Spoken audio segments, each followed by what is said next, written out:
In this video, I'm just going to do a quick recap and update on my ranunculus because I had a query from someone else in the UK about whether or not they could plant them out yet, and they had pre-sprouted them. So let's get into that. So here are my ranunculus today. This is Sunday the 24th of March 2024, and they're looking pretty good, as you can see.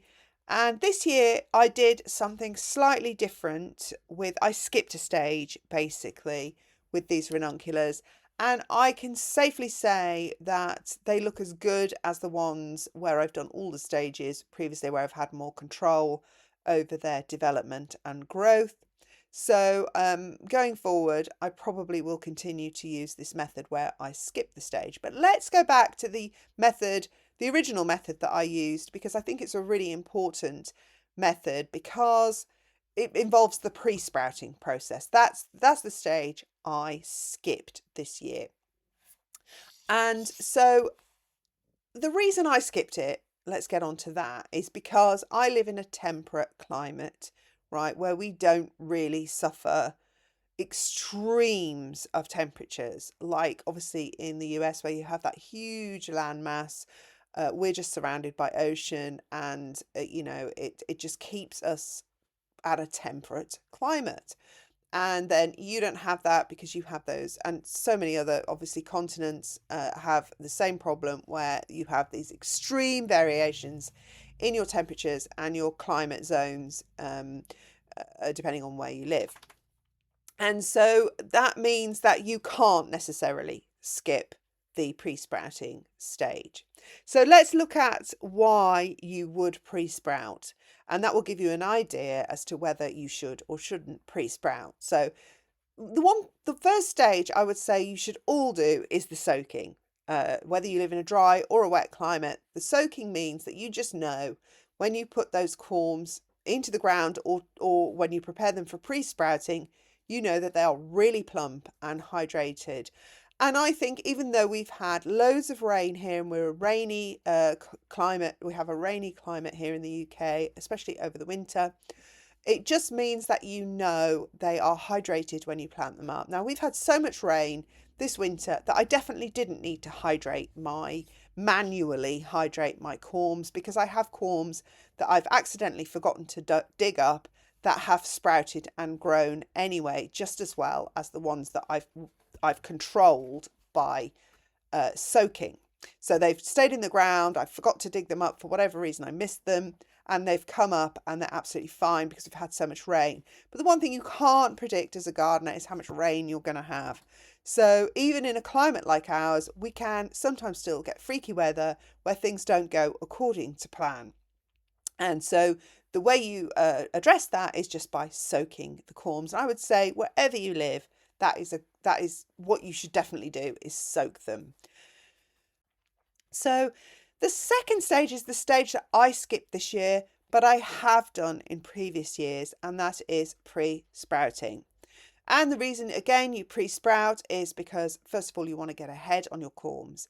So, well, let's look at the growing habit of the corm. The ranunculus likes cool, damp conditions to grow. So the best place for them is actually the soil, because it is so often cool and damp. But of course, if you live in one of those climates where you have dry winters, maybe with very cold frosts and snow, then, that's not going to be the ideal conditions for your ranunculus. If you also live in one of those climates where you sort of seem to skip spring, where spring is a fleeting thing and you go from sort of winter to high summer very quick, then your pre-sprouting is probably going to be a good idea for you.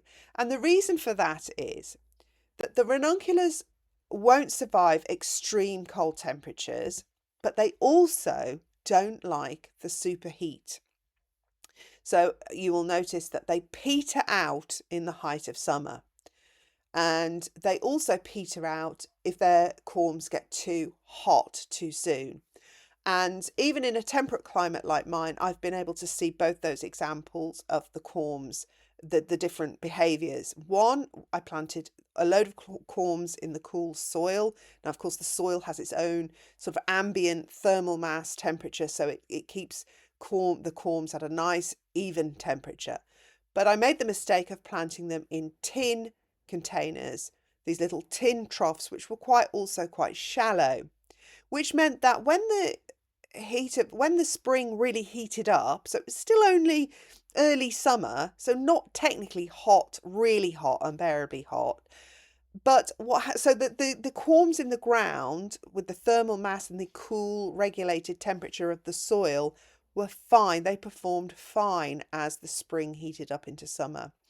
But the ones in the tin pots heated up so quickly and dried out so quickly that they petered out. Those flowers, the leaves turned yellow, the flower stems were very spindly, and the flower heads themselves were very thin and small. And the whole thing just showed how much they had struggled.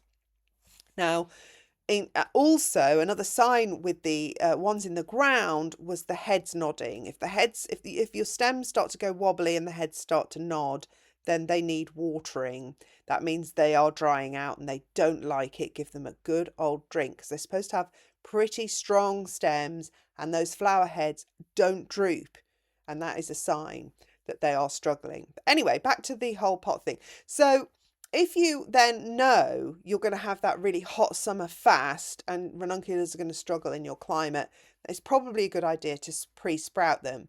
But of course, you've got that problem that if you put them out, they're going to freeze. And this is the exact kind of climate where you would want to pre-sprout them indoors so that you can protect them from that extreme cold weather, but get them early started so that you can get them out growing before you get that really unbearably hot summer that the ranunculus just don't like. And you might just be able to find that little window in your climate where they'll just come up and do really well.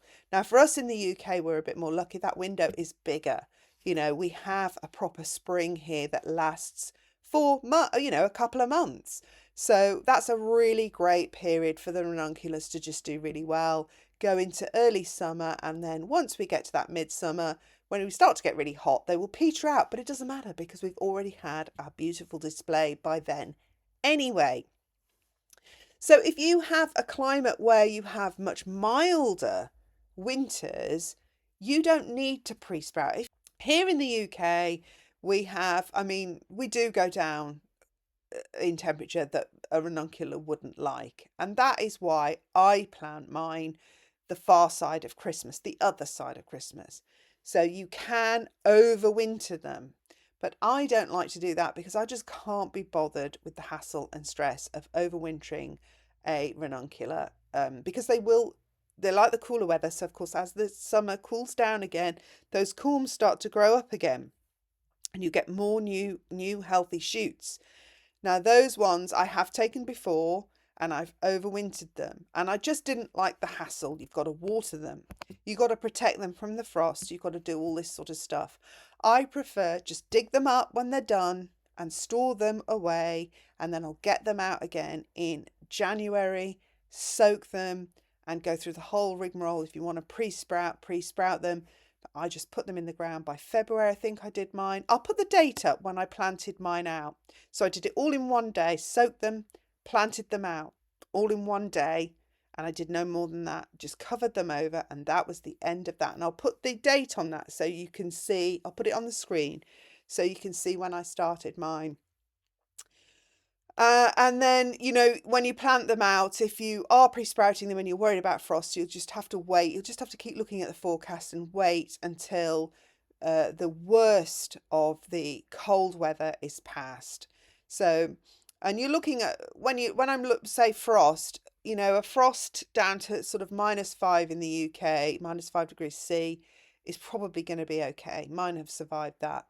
Anything more than that, I would be a bit concerned about. I probably want to throw a frost cloth on to the leaves underneath the polytunnel.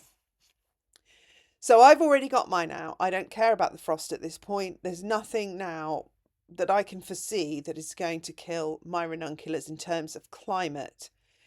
So we're past the worst of it. And that's a judgment you're going to have to make wherever you are. are you past the worst of it? And you can always look at the long range forecast as well to get an idea of what the trajectory this spring is for you, and then just plant them out. And then once they're planted out, that's it really. All you have to do is, if you plant them in pots, you do have to beware that they, make sure the pot is big enough, deep enough, wet enough, because they do suffer more in pots than in the ground. And that's it really. I hope I haven't waffled too much, but I just wanted to give you the lowdown really, because there is this whole thing about soaking, pre-sprouting and planting. And that's all very well if that works for your particular climate, but it's not necessarily necessary for your climate. And it certainly isn't necessary for mine. And just remember, they like cool corms, cool roots, and they like to be hydrated. They like to have a lot of water. They don't want to be sitting in water because they will rot.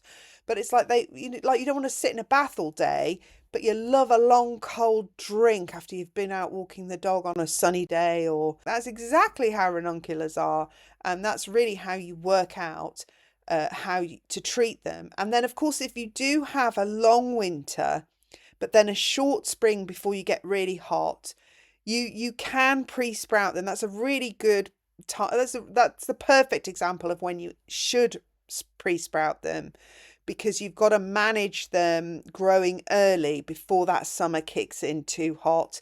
And you need to manage them indoors and then get them out in the short period that they have to grow before the worst of the summer comes and takes them out. And when I say the worst of the summer, they will survive some really hot days. So, don't panic or anything. They will get through to a certain point, but they will eventually, once the temperatures just persist in being hot and long days, then they will just peter out. It's just in their nature, in their hormones, to just peter out that way. And so there it is. And then just dig them up if you want. I'm going to dig mine up and I'm going to replace them all with zinnias. And I'm going to actually use my polytunnel again to cover the zinnias, because the birds always eat my zinnias, so I only ever get about 2 or 3. I'm going to cover them this year, dig them up, dry them. I dry them again in my garage where it's dry and warm because of that tumble dryer. And they warm up and they just dry out, and I forget about them again. I hardly even clean them off until I start them again the following spring, well, late winter. So that's it. That's how I do ranunculus. All right. Thanks for watching. Hope I didn't waffle on too much. See you again in my next video. Bye.